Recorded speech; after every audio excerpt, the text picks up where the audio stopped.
नमस्कार सबैजनालाई, मेरो नाम अशोक। हिजो चाहिँ म झापाबाट काठमाडौँ मेरो नयाँ पार्वती फिल्मको टिजर रिलिज थियो र म चाहिँ आउँदै थिएँ। त्यत्रो समयमा चाहिँ मेरो भिडियो भाइरल भइसकेको थियो। म गलत छैन, म सही छु, यो मलाई थाहा छ।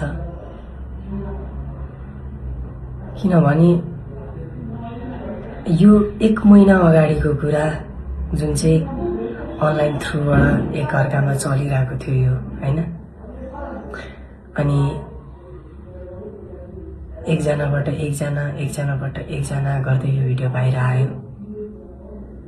अनि त्यति बेला कतिजनाले प्रश्न गरिरहनु भएको छ, अशोकलाई यत्रो हान्दाखेरि किन नबोलेको होला भनेर। अनि कतिको माइन्डमा अशोकले चोरेकै हो भन्ने पनि आइरह होला। मैले चोरेको पनि छैन। अनि अर्को कुरा, त्यो भिडियो त तपाईहरुले आधी मात्र देख्नु भएको छ, त्यहाँ त आधी मात्र खिचेको देख्नु भएको छ। तर फुल कुरा के भएको छ, फुल सिन के भयो त्यो तपाईहरुलाई थाहा छैन। त्यति बेला चाहिँ अगाडि नै उनीहरूले भिडियो खिच्नुभन्दा अगाडि नै मलाई रोक्दिउँ भनेर चक्कुको जस्तै धम्की दिन खोजेको थियो। उनीहरूको हातमा हेलमेट थियो। उनीहरूले जेले पनि उनीहरूको ह्याबिटै त्यस्तै थियो अरे हामीले बुझ्दाखेरि। उनीहरूले त्यहाँबाट जेले पनि प्रहार गर्न सक्थ्यो मलाई। उनीहरूको चक्कु बुझ्नु न तपाईहरु, आफै रोक्दिउँ भनेपछि त्यसको मिनिङ के हो? उनीहरूसँग चक्कु पनि थियो हुन सक्थ्यो त्यहाँ। अनि हेलमेटले हान्थ्यो होला। त्यति बेला म केही बोल्न सकिनँ, हैन? किनभने एक्कासी आफ्नै धुनमा भइरहेको मान्छेलाई आएर पिटेपछि त मान्छे कन्फ्युज हुन्छ नि त। यतिर त म त बचेको छु, हैन? म भन्दा कति सिनियर हो। अनि त्यति सिनियरहरूले अब एक्कासी आएर पिट्दाखेरि के हो कुरो, हैन? बुझेको थिइनँ मैले पनि, हैन? कहानी यहाँ अर्कै छ, मलाई फसाउन गइरहेका छन् मिलेर, हैन? कहानी अर्कै छ। खासमा पैसा हामीले चोरेको होइन। पैसा चोर्ने पनि उधारो नै हो, हान्ने पनि उधारो नै हो, भिडियो बनाउने पनि उधारो नै हो। जसको पैसा चोरो नि, त्यहाँ जुन मलाई चोर लागेको छ, पैसाको चोर, त्यो पैसा खासमा हाम्रो गाउँकै छिमेकको दाइको पैसा चोरेको थियो त्यो दुईटा कुट्नेहरूले। अनि अझै उल्टै पैसा माग्न जाँदाखेरि हेलमेटले यस्तोमा टाउको फुटाएर त्यो दाइ घरमै बसिरहेको थियो। पछि मलाई पिटेपछि मैले सोध्न गएँ त्यो दाइलाई, दाइ कुरा के हो, खासमा मलाई यसरी पिटिरहेछन् मेरो भिडियो बनाएर, के गर्न खोजेको यिनीहरूले भनेर मैले सोद्धाखेरि, भाइ म पैसा माग्न जाँदाखेरि उनीहरूले मलाई पनि यसरी पिटेर यहाँ मेरो टाउकोमा घाउ भइरहेको छ भनेर मलाई भन्नुभयो। अनि त्यसपछि मैले त्यहाँबाट कुरा बुझेँ, हैन? अनि त्यसपछि पछि गएर जुन यतापट्टिको त्यो कुट्नेको नाम चाहिँ सुक्रे, अनि यता जुन आवाजमा ठुलो बोल्नेको नाम चाहिँ अङ्गित। अनि यो दुईटामा चाहिँ अङ्गितलाई चाहिँ हाम्रै बस पार्कको पुलिस सरहरूले पक्रिनु भयो, अर्जुन दाइहरूले मिलेर, सबिन दाइ अर्जुन दाइहरूले मिलेर पक्रिनु भयो। अनि त्यति बेला पनि उसले एउटा त्यहाँ मिस्टेक बोल्यो क्या, त्यहाँ एउटा टपिक मिस्टेक बोल्यो, अशोक भाइसँग किन भेटेछु म भनेर भन्यो क्या त्यहाँ पुलिसहरूले पिट्दाखेरि। मैले त्यति बेलै झुट पक्रिसकेको थिएँ क्या, हैन? ऊ गलत थियो, म सही थिएँ, म किन डराउँछु? ऊ गलत थियो, उसले त्यहाँ झुट बोल्यो, म अशोक भाइसँग किन भेटेछु, नत्र ऊ लड्थ्यो नि त अशोक भाइले चोरो भनेर। मैले चोर्न कहिले पनि सिकेको छुइनँ। मैले सानैदेखि मागेरै खाएँ, हैन? मेरो अहिले पनि बेलडाङमा जानुभयो भने मेरो हिस्ट्री भनिदिनुहुन्छ, हैन? म कसरी गाएर हिँड्थेँ, कसरी बाटोमा माग्थेँ, कहिले पनि लामो हात गरिनँ मैले हरेक इन्टरभ्यूमा पनि भनेको छु।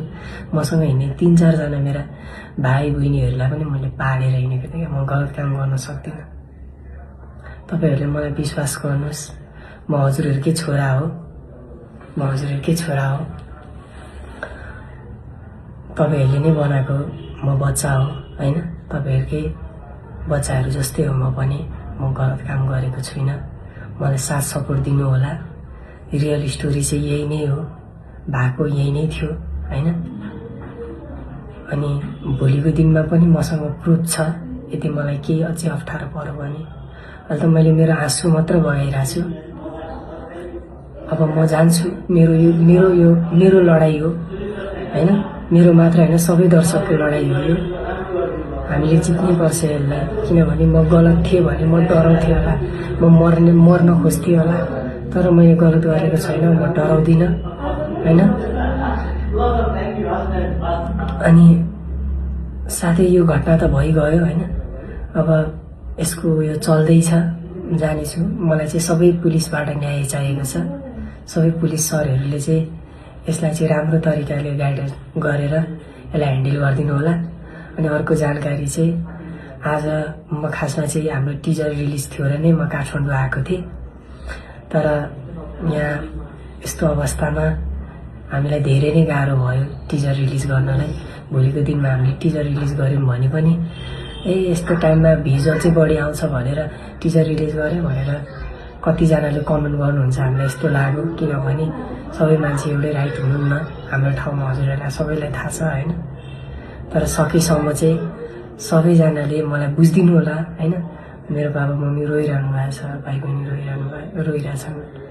आफै पनि हिजोदेखि मजाले सुत्न पाएको छैन, रातभरि रुँदै आउँछु। आज बिहान दिदीको मम्मीले बोलेको आवाज सुनेर मन एकदमै हट भयो, रोए पनि हैन, चित्त दुखो पनि। अनि त्यहाँ मलाई किन नबोल्यो भनेर भन्नुभएको छ कतिजनाले हैन। खासियत त्यही हो, उनीहरूको हातमा हेलमेट थियो। अनि किन भनौँ न, हात लाएर मान्छे कोही पनि ठुलो हुँदैन, किनभने एक दिन न एक दिन त्यो कर्मको फल भोगत्नु पर्छ। मलाई पिट्नेहरूले पनि त्यो कर्मको फल भोग्छन् उनीहरूले पनि। म डराउँदिनँ, मेरो साथमा बाबा मम्मी हुनुहुन्छ हैन, हजुरहरू हुनुहुन्छ, मलाई ठुलो आशा छ। पुलिस सरहरू हुनुहुन्छ, पक्कै पनि मलाई न्याय मिल्छ भन्ने म आशा राखेको छु। अनि हाम्रो टिजर भोलि रिलिज त पार्वतीको, हामीले त्यो पनि सारेका छौँ केही समयको लागि, किनभने यो सुरुको यो युद्ध, किनभने यो लड्नुपर्छ हामीलाई। सुरुमा म यसलाई सल्भ गर्छु, त्यसपछि आउँदै गरेको पार्वती फिल्म पनि भदौ 12 गतेदेखि रिलिज हुँदैछ। असुको काम हेर्न जानु होला, कति मेहनत गरेको छ, कति दुःख गरेको छ। हस्, थ्याङ्क यू सो मच सबैजनालाई।